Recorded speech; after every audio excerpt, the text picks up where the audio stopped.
السلام عليكم. النهارده إن شاء الله هابدأ كورس خاص ببرنامج Procreate. في ناس كتيرة جدًا سألتني عنه، فالنهارده إن شاء الله هنبدأ مع بعض كورس عن برنامج Procreate. بس في البداية كنت حابب أبدأ بمقدمة عن برنامج Procreate إيه هو، وإيه أهم الاستخدامات، وإيه أهم المميزات، وبرنامج Procreate ده لمين. أول حاجة برنامج Procreate ده هو تطبيق رسم وتصميم رقمي ومخصص لأجهزة الiPad، وبيستخدم طبعًا بشكل واسع من خلال الفنانين والمصممين، يساعد الناس دي في إن هُم بيعملوا رسومات رقمية، وكمان بيعملوا عليها لوحات رقمية. طيب البرنامج ده بيتميز بواجهة سهلة الاستخدام، بل بمجموعة من الأدوات القوية جدًا اللي بتنافس برامج احترافية جدًا زي Adobe Photoshop، لكنه بسيط شوية أو سلس أكتر في التعامل عن الPhotoshop. خصوصًا إن هو بنشتغل من خلال الApple Pencil، فالApple Pencil هي الأداة اللي بنقدر نشتغل من خلالها على برنامج الProcreate. طيب خلّينا نتعرف مع بعض عن أهم الاستخدامات الخاصة ببرنامج Procreate. برنامج Procreate ده بيتميز بمجموعة من الاستخدامات هنذكر من بعضها.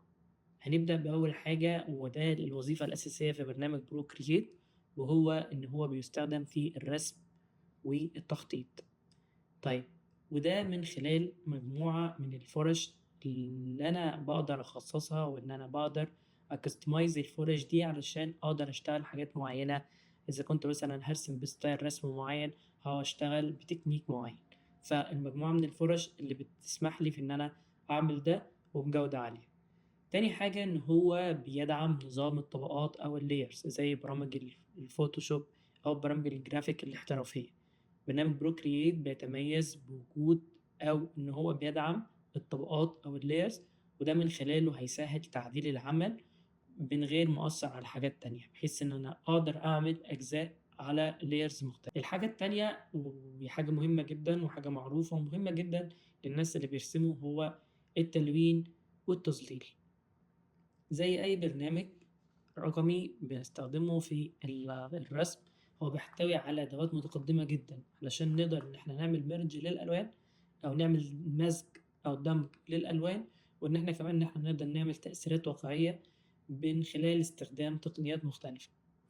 تاني حاجة إن إحنا ممكن نخصص الفُرَش زي ما قُلنا قبل كده، ومن خلال تخصيص الفُرَش ده هيدّيني تأثيرات مشابهة للرسم على الطبيعة بشكل كبير جدًا. تالت حاجة وهي تصميم الشعار أو تصميم الشعارات بشكل عام والخط العربي. كتير من المصممين وكتير من الخطاطين بدأوا يلجأوا الفترة الأخيرة لبرنامج Procreate نظرًا للقوة اللي بيتميز بيها في تخصيص الأدوات وفي تخصيص الفُرَش، ومن خلاله إن هو بيدعم الكتابة اليدوية، ومن خلال هذا أصبح شيء مثالي جدًا لمصممين الشعارات وللخطاطين الرقميين. وبرضه بيتم استخدامه لإنشاء تصاميم الخط العربي بسهولة وبدقة عالية جدًا، وكمان من خلالها باقدر أتحكم في الفُرَش، وده اللي بيخلّيني إن هو بيكون حل كويس جدًا للمصممين في الخط العربي. من المميزات القوية جدًا والاستخدامات القوية جدًا في برنامج Procreate هي الأنيميشن أو الGIF، ده من خلال ميزة في البرنامج وهي الAnimation Assist، واللي بتسمح لي بإن أنا أعمل رسومات بسيطة وإن إن يحصل لها animation من خلال frame by frame، ومن خلال ده باقدر أصدّر الأعمال دي بصياغ زي GIF أو MP4 للاستخدام طبعًا في المشاريع المختلفة. من الحاجات برضه القوية جدًا واللي الناس مش بتاخد بالها منها، واللي مش كتير جدًا من الناس مش مدركينها، إن أنا أقدر إن أنا أعمل photo editing وإن أنا أعمل photo manipulation ل حاجات مختلفة. إن أنا أقدر أعمل ده من خلال برنامج الProcreate. ده من خلال إن أنا بادمج عناصر بصورة سهلة، وإن أنا باضيف التأثيرات، وكمان إن هو بيتيح لي إن أنا أقدر أشتغل على دقة عمل بتوصل ل4K. تمام، وده هيخلّي الشغل مناسب أكتر للأعمال الاحترافية. ده بالنسبة للاستخدامات. نيجي للجزء التاني وهي المميزات. من خلال الاستخدامات إحنا فهمنا بشكل كبير المميزات، إن هو برنامج سلس وسريع حتى في الملفات الكبيرة. تاني حاجة إن هو بيدعم الفُرَش المخصصة، وإن أنا كمان أقدر أعمل الفُرَش الخاصة بيّا. في تحكُّم كامل في الألوان مع إن أنا أقدر أعمل merge للألوان بشكل واقعي. الحاجة المهمة جدًا من المميزات القوية جدًا برضه هي عملية الرسم. إن هو بيعمل time lapse أو إن هو بيسجّل مراحل العمل اللي أنت بتشتغل عليها، فبناءً عليه بعد ما يتم الانتهاء من العمل أنت تقدر إن أنت تعيد العمل مرّة تانية من خلال خاصية الtime lapse ودي اللي موجودة في برنامج procreate. الحاجة المهمة برضه إن برنامج procreate بيدعم الملفات مختلفة جدًا ومن أهمها ملفات بصيغ الPSD بحيث إن أنت تقدر تشتغل على الفوتوشوب بعد ما تخلّص، فدي من المميزات القوية جدًا. طيب برنامج procreate مناسب لمين بشكل كبير؟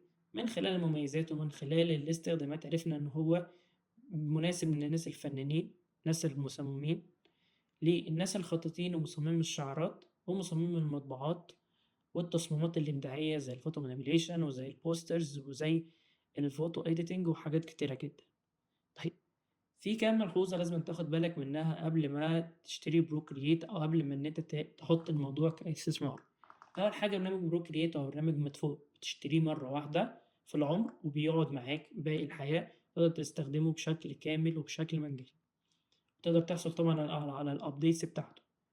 الحاجة التانية إن هو مخصص لأجهزة الآيباد فقط. الحاجة التالتة إن برنامج procreate هو من البرامج اللي بتشتغل بنظام البيكسل وليس بنظام الفيكتور، فلازمًا تاخد بالك من الأمور دي قبل ما تبدأ في البرنامج. دي كانت مقدمة سريعة لبرنامج procreate أنا كنت حابب إن الناس تعرفها وهي مقدمة نظرية. الدرس الجاي إن شاء الله هنبدأ في إن إحنا نتعرف على الinterface ونبدأ إن شاء الله إن إحنا نبدأ نتعرف على البرنامج بشكل